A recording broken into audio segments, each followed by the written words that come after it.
الحمد لأهله والصلاة على أهلها أما بعد۔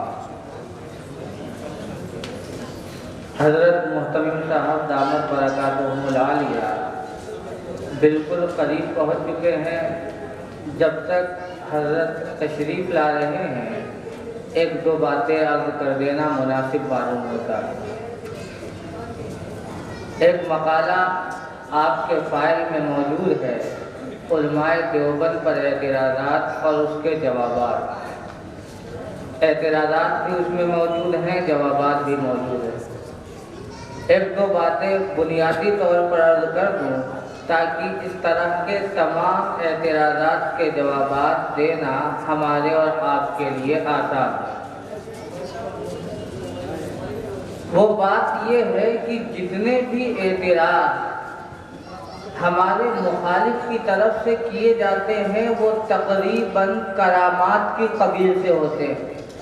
کسی بزرگ سے کوئی واقعہ از قبیل کرامت صادر ہوا، اس کو وہ اس انداز سے پیش کرتے ہیں کہ دیوبندیوں کا یہ عقیدہ ہے، حالانکہ وہ عقیدہ نہیں ہوتا، ایک جزئی واقعہ ہوتا ہے جو اس بزرگ سے کرامت کے طور پر صادر ہوتا ہے۔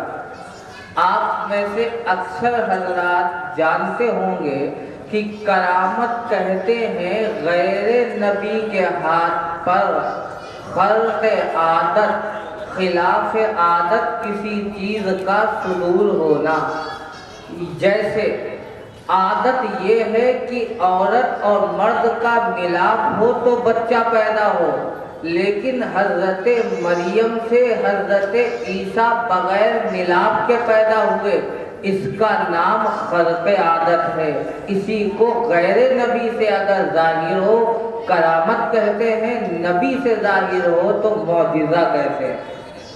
عادت یہ ہے کہ اونٹنی سے پیدا ہو، خرق عادت اور خلاف عادت یہ ہے کہ پہاڑ سے اونٹنی نکلے، جس طرح حضرت صالح کی اونٹنی نکلی تھی۔ لہذا اس خرق عادت عمل کو نبی سے صادر ہو معجزہ کہتے ہیں، غیر نبی سے صادر ہو کرامت کہتے ہیں۔ عادت یہ ہے کہ موسم میں موسم کے پھل ملیں، لیکن حضرت مریم کے پاس خلاف موسم پھل پہنچ رہے ہیں، اور اس واقعے کو کرامت کی قبیل سے مولانا جوناگڑھی کے ترجمے کی تفسیر کرتے ہوئے حافظ صلاح الدین صاحب نے بھی لکھا۔ لہذا پتہ لگا کہ کرامت کہتے ہی اسے ہیں جو عادت کے خلاف ہو۔ ایک بات، اب بندے سے جو عادت کے خلاف عمل صادر ہوا، خواہ وہ معجزہ ہو یا کرامت، فرق صرف اتنا ہے کہ معجزہ نبی کے ہاتھ پر ظاہر ہوتا، کرامت غیر نبی کے ہاتھ پر۔ وہ بندے کا فعل ہے یا اللہ کا، یا یوں کہیے خالق کا فعل ہے یا مخلوق کا؟ ہم یہ کہتے ہیں کہ کرامت یہ خالق کا فعل ہے، مخلوق کا فعل نہیں ہے۔ یعنی خرق عادت چیز جو بندے سے ظاہر ہو رہی ہے، یہ خرق عادت چیز، اس میں بندے کا اختیار نہیں ہوتا، یہ اللہ کا عمل اور ارادہ ہوتا ہے۔ مثلا حضرت موسیٰ علیہ السلام لاٹھی کو ڈالتے ہیں، لاٹھی عصا بن جاتی ہے۔ یہ عصا بن جانا حضرت موسیٰ کا فعل نہیں ہے، بلکہ یہ اللہ کا فعل ہے۔ حضرت عیسیٰ نابینا کے آنکھ پر ہاتھ پھیرتے ہیں، اسے بینائی مل جاتی ہے۔ یہ بینائی کا لوٹ آنا حضرت عیسیٰ کا فعل نہیں ہے، بلکہ اللہ کا فعل ہے۔ پتہ لگا معجزات اور کرامات یہ بندے کا فعل نہیں ہوتا، بلکہ خالق کا فعل ہوتا ہے۔ جب یہ بات سمجھ میں آئی، اب جب معترض آپ سے اعتراض کرتا ہے کہ دیکھیے آپ کے بزرگ نے یہ واقعہ لکھا ہے کہ ایسا ہوا اور ایسا کیا ہو سکتا ہے؟ ایسا ہوا کیا ایسا ہو سکتا ہے؟ آپ ان سے یہ پوچھیں ایسا ہو سکتا ہے، یہ سوال آپ خالق کے بارے میں کر رہے ہیں یا مخلوق کے بارے میں؟